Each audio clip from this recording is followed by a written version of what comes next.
Welcome to simple cooking. இன்றைக்கி நாம் carrot cake எப்படி பண்ணுறதுன்னு பார்க்கலாம்.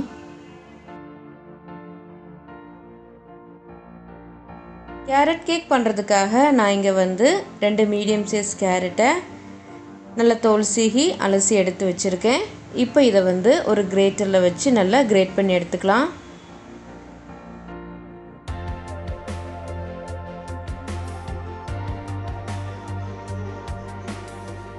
இப்போ 2 கேரட்டையும் கிரேட் பண்ணி எடுத்தாச்சு.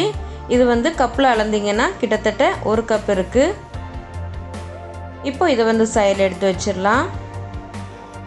அதுக்கப்புறமா ஒரு பவுலில் 3/4 கப் அளவுக்கு சுகர் எடுத்திருக்கேன். இப்போ இதை ஒரு மிக்ஸி ஜாருக்கு மாற்றிடலாம். அதுக்கப்புறமா இதில் ஒரு சின்ன துண்டு பட்டை சேர்த்துக்கோங்க.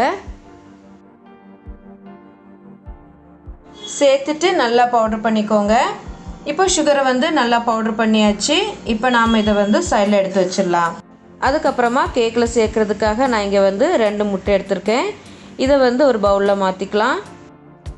முட்டைக்கு பதிலாக நீங்கள் 1/2 கப் தயிர் சேர்த்துக்கலாம். இப்போ இதில் நம்ம ஏற்கனவே பவுடர் பண்ணி வச்சுருக்கிற சுகரை சேர்த்துக்கலாம். சேர்த்துட்டு நல்லா கலந்து விட்டுக்கோங்க. இப்போ இது நல்லா கலந்து விட்டாச்சு. இப்போ நாம் இதில் 1/3 கப் ஆயில் சேர்த்துக்கலாம். ஆயிலுக்கு பதிலாக நீங்கள் பட்டர் கூட யூஸ் பண்ணிக்கலாம். இப்போ சேர்த்துட்டு நல்லா கலந்து விட்டுக்கோங்க.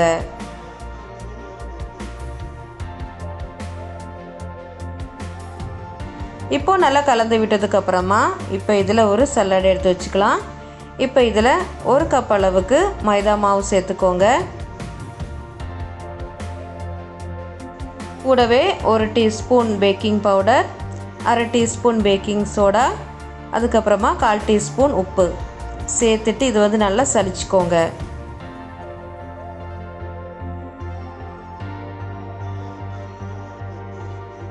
இப்போ மாவு நல்லா சலிச்சு சேர்த்தாச்சு.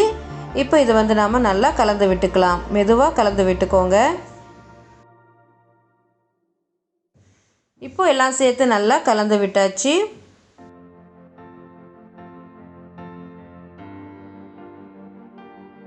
இப்போ நாம் இதில் 1 டீஸ்பூன் வெனிலா எசன்ஸ் சேர்த்துக்கலாம்.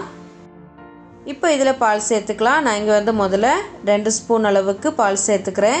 சேர்த்துட்டு நல்லா கலந்து விட்டுக்கோங்க. நம்ம கேரட் சேர்த்ததுக்கப்புறமா தேவைப்பட்டுச்சுன்னா நம்ம மறுபடியும் பால் சேர்த்துக்கலாம். இப்போ நல்லா கலந்து விட்டதுக்கப்புறமா இப்போ இதில் நம்ம கிரேட் பண்ணி வச்சுருக்கிற கேரட்டை சேர்த்துடலாம். சேர்த்துட்டு நல்லா கலந்து விட்டுக்கோங்க.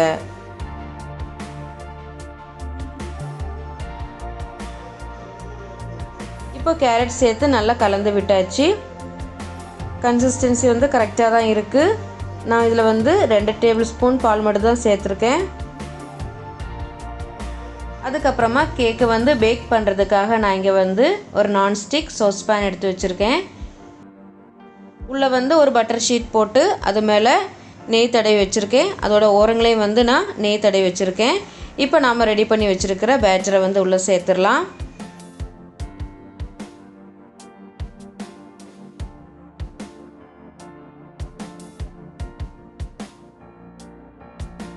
இப்போது எல்லா கேக் பேட்டரையும் நான் சாஸ் பேனில் சேர்த்துட்டேன். இப்போ இது 2-3 தடவை நல்லா தட்டி விட்டுக்கோங்க.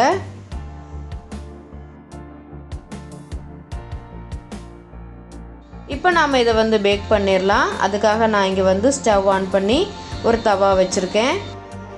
தவா நல்லா சூடானதும் நம்ம கேக் பேட்டர் ஊற்றி வச்சுருக்கிற சாஸ் பேனை இது மேலே வச்சிடலாம். ஃப்ளேமை சிம்மில் வச்சுக்கோங்க. இப்போ நாம் இதை மூடி வச்சிடலாம்.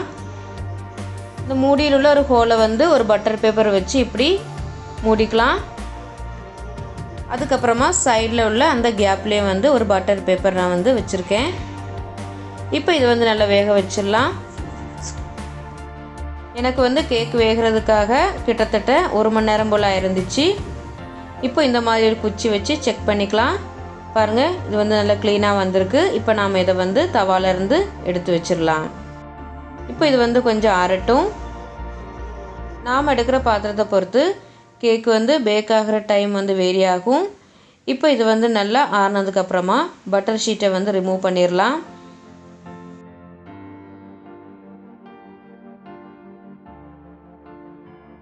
இப்போ நாம் இதை வந்து திருப்பி போட்டுக்கலாம். பாருங்கள், கேக் வந்து நல்ல சாஃப்டாக வந்திருக்கு. இப்போ நாம் இதை வந்து கட் பண்ணிக்கலாம்.